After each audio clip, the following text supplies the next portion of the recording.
I told my sister that if she sets foot inside my nephew's wedding, I'll drag her out of it myself. Family thinks I'm the arsehole, longtime lurker. I never thought I would make a post, but I'm angry and not thinking clearly. I also apologize in advance. I'm a brute and don't mince words. I'm 47F. My nephew Joey, 21, is getting married in 2 weeks, and his mother Judy, 45, is trying to come. But I've adamantly told her not to because of how much SHD she's put him through in recent years. When Joey was 18, he was in a car crash with his father. His father passed away a few days later, and Joey was also hurt but obviously survived. I know all of this was triggered by my sister's grief, and I am trying to be mindful of that. First, she purposely missed his high school graduation because she couldn't imagine being there without his father. Joey was understanding, and thankfully, me and his girlfriend's now fiance's family were there for him. Judy insisted on still hosting a graduation party a week or so later. I wasn't able to get there until towards the end. When I got there, most of the guests had left, and Judy was a drunken mess and was wailing about her husband's passing. I told Joey to pack a bag and to come to my house for the weekend, which he did. Judy swore she would do better and begged him to come back home, which again he did. A couple months went by, and Joey asked if I could drive him to work because his car had been totaled. He looked terrible when I got him, so I asked him what was up. He said he had been working 70 hours a week because Judy had gotten laid off. I asked him how his car got totaled, and he said Judy had crashed it while driving intoxicated. At that point, our mom and I sat down with her to try to get her into some sort of treatment or counseling, and she agreed, but we later learned she never went. I take partial responsibility for not following up. Some months later, Joey called me again, this time for a ride to the courthouse to get Judy out of jail. All he said was that she had gotten drunk and gotten herself arrested. But when I picked him up, he had fresh cuts on his arm and jawline. It turns out she assaulted him when he refused to get her more to drink. I begged him to come stay with me, but Judy insisted she would get help if he would stay and help her, which he did. I would call and talk to Joey once or twice a week to make sure he and Judy were safe. She didn't go into treatment, but he said things had calmed down. After a few months, he stopped responding to calls and only sent short text responses. Some time later, those stopped too. Throughout all of this, he has been supported by his fiancée. I started getting updates on Joey's well-being through her occasional social media posts. They got engaged, and her family is paying for the small, intimate wedding and reception they've chosen to have. As far as I knew, things were better. She seemed happy in her posts. I was blindsided about 2 weeks ago when Joey's fiancée called me. She said Joey needed my help and asked if she could drive him over to my house. When they got there, he was shaking, hyperventilating, and throwing up multiple times. When he finally calmed down, he said his mother had gone into a drunken rage some weeks ago and started trying to rip and burn everything left of her husband's. When Joey stopped her, she started wrecking his stuff. All the while she was screaming that she wanted her husband back and wished Joey had unalive instead. She was blaming him for the crash, the whole 9 yards. Joey said this has been going on for months, and the night prior to his girlfriend bringing him to me, he came home and found that she had burned all of his father's pictures, old clothes, everything. I went to confront Judy. She agreed once again to enter treatment, and this time she followed through. Joey has been staying with me since. Every time I ask about the wedding, or his girlfriend goes over plans with him, he turns pale and miserable. I asked him what was up with that. He wouldn't really answer, but I asked if it was because of his mom. I asked if he wanted her off the guest list. He didn't have it in him to flat out say yes, but the look on his face said it all. Judy called him earlier today, gushing about how excited she is for the wedding, and that she's picked out her dress and wants a mother groom dance. Joey told her not to come. She went all weepy and started begging. At that point, I asked him to give me the phone, and I flat out told her that if she sets foot in that wedding, I will personally drag her out of it. This has caused a stir in our family. Our other siblings think I have influenced Joey, and I should convince him to let her come if she promises to behave. I told them all that since they've helped him very little and don't know his side of things, they can kiss my arse. AITA. Relevant comments. Will there be alcohol at the wedding? It will be a dry wedding. Joey won't go near alcohol for obvious reasons, and his fiancée is a sweet religious type. That said, I worry Judy would show up already hammered. The accident, and who was driving? Unfortunately, Joey was driving when they were hit, but the crash was 100% not his fault. His father was on blood thinners and had internal injuries. He just lost too much blood and couldn't recover. Joey broke his wrist and had some burns from the seatbelt, but was otherwise fine. Why didn't anyone ask Joey to move in with them, until his mom got help. No judgment at all, hon. He was invited to stay with me every time. I'd try to talk him out of going back while trying to walk that fine line between him being an adult, but also still young. Is he in a rush to get married to get away from his mom? I don't believe so. He's been with his fiancée since they were 16. Despite his circumstances, he knows what he is doing. They planned on having a longer engagement, but logistically, they're in a position to just do the darn thing, though yes, they are both young. Where was the support for your sister in all of this? It seems like she was just told to get therapy, but nothing else. I'm glad you asked, and I don't think it's controversial at all. There was support for her. I lived with them for the first 2 weeks to help her take care of the house and its arrangements. We have 2 other siblings who visit periodically. She was very quick to insist that she no longer needed help after that. We backed off. Similar to Joey in this situation, she would call if she needed to talk or needed the house cleaned or anything. But those became less and less until help was met with frustration. I think all of that was normal. Extra support was offered during holidays and anniversaries. When it became obvious she needed help beyond me, we suggested therapy, as that's all we knew to do at that point. And I agree that I lack sympathy for her now. What I did have has been buried in anger for how she's treated Joey and his fiancée. She has been nothing but cruel to that girl, which is weird to me because she is angry at her for taking away her boy, but is equally driving him away. It's all a mess. But right now, I only have the strength and patience for Joey and his fiancée.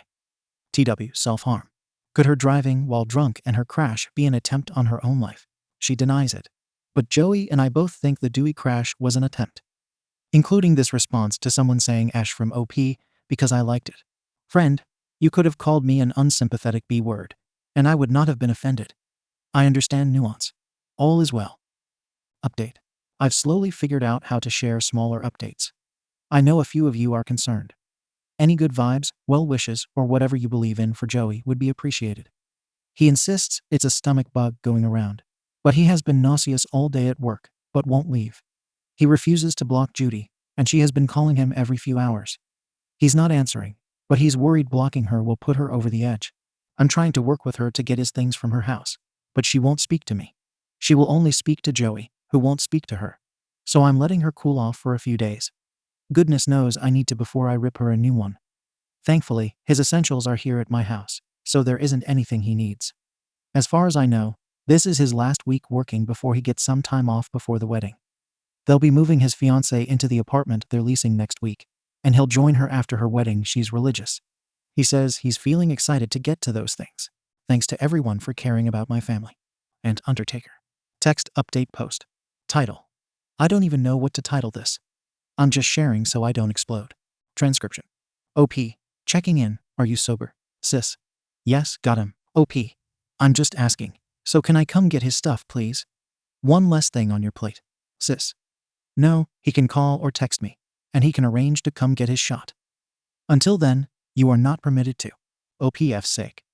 He has been paying to keep a roof over your head for how long? And this is how you act. Why can't you set everything out for me to pick up for him? Then you don't have to see either of us. I know you're going through a hard time too, but you're making it harder for no reason. Sis. A hard time. My son won't let me come to his one and only wedding, and you're backing him up. So I'm having a very hard time. OP, okay. You're having a very hard time. I can't even imagine. He is also going through a hard time. He's been throwing up sick at work for 2 days to pay your bills after you told him he would be better off unalive to you. As his mother, you're going to leave me no choice but to come with the effing police to get his stuff. Sis. I don't give a F. I want to talk to my son. OP. Well, he doesn't want to talk to you.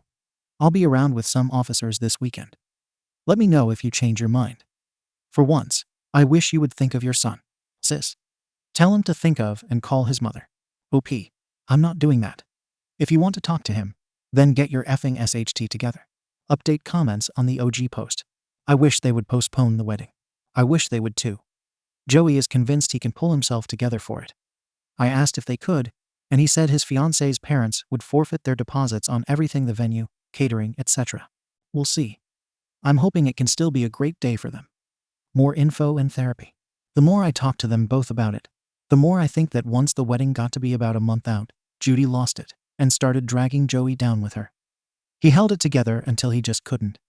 Now they're too far in to push anything back. His soon-to-be Phil is connecting him with a good therapist. His Phil and Mill are absolute saints.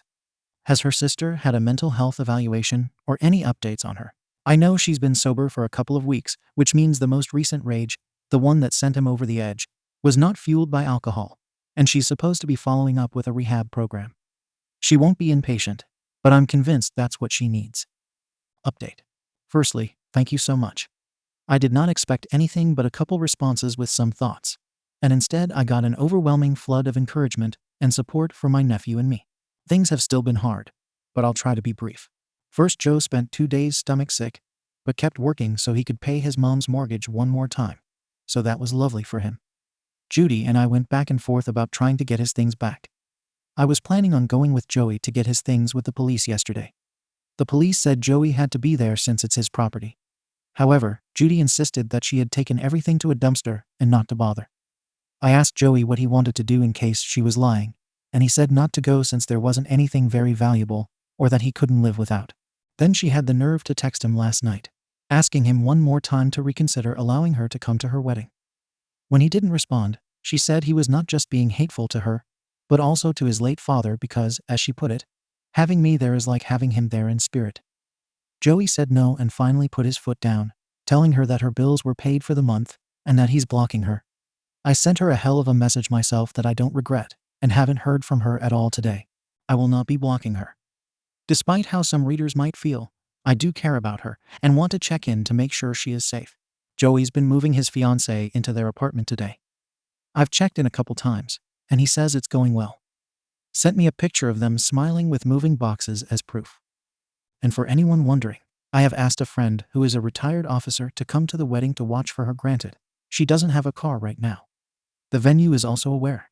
I feel okay about that, but honestly, I feel like I am going to have a hard time watching the ceremony and not being out there myself keeping watch, but I am going to try my damn hardest.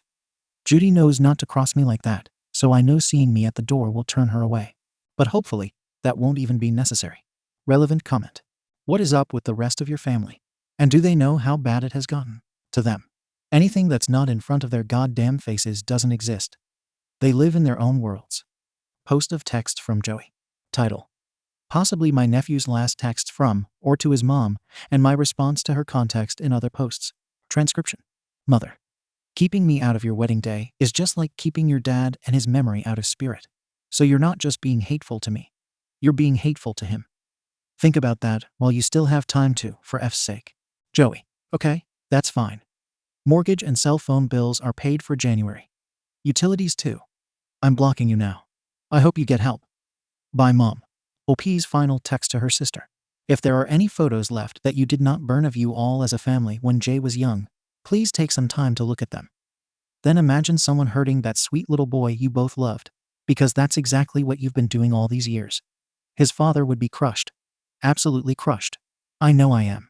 I know Jay is. Get effing help. Then get on your effing knees and pray that someday your son might forgive you if you can ever learn to love him again. You can call or text me if you need help, or to let me know you're safe. Otherwise, just get some effing help and stay out of Jay's new life. Update. Title.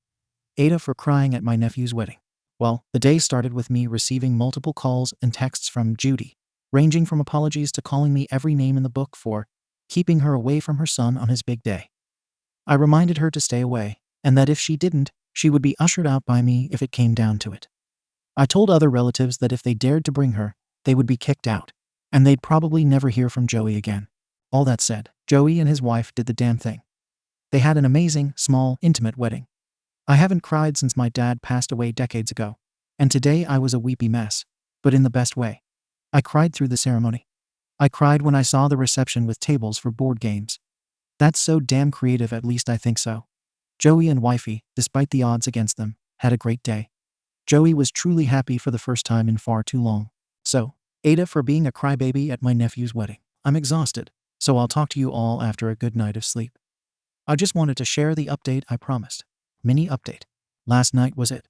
Joey and his wife tied the knot, and it was a lovely evening for everyone. I sobbed all throughout. These two have been together since early high school, so seeing them commit to each other was awesome. And Joey looked and sounded truly happy, something I haven't seen in quite some time. Thank you all for the care. Thank you for watching the video. If you are interested in listening to these kinds of stories, we've got more in store for you. Simply subscribe to our channel, hit the like button, and share it with your friends.